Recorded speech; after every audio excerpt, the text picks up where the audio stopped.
Hello, this is about making negative statements in Spanish. So we'll take some phrases that are in the affirmative and we'll turn them to negative statements.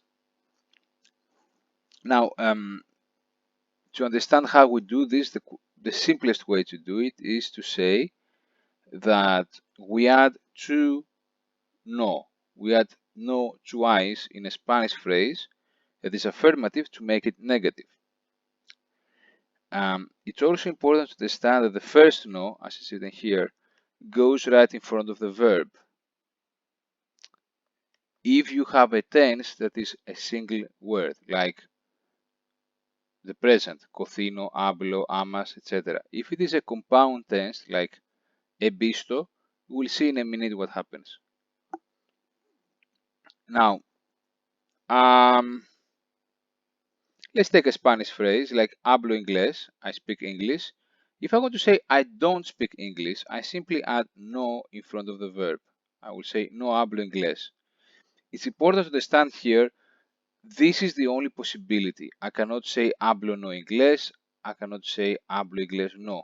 No has to be, in this case, at the beginning of the phrase. If I want to say no, I don't speak English, then I have to add a second no at the beginning, and it's important here to add the comma, especially because in Spanish the two words are written and pronounced exactly the same. No, no hablo inglés. No, I don't speak English. Now let's have another example in the third person where we have the subject. The subject will be Juan. Juan lee periódico. It means Juan is reading the newspaper.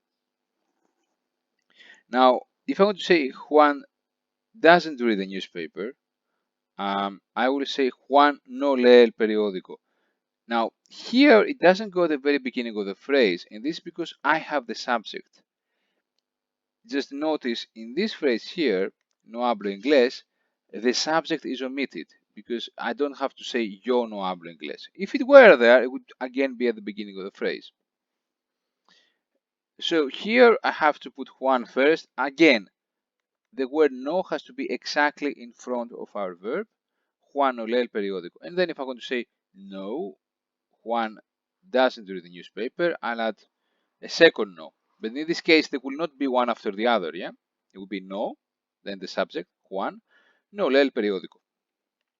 And the last thing is what happens if I have a compound tense, like for instance, the present perfect. He visto la película. I've watched the movie. In this case, it's important to understand that what we say by verb, when we say the word no goes exactly in front of the verb, includes the auxiliary verb.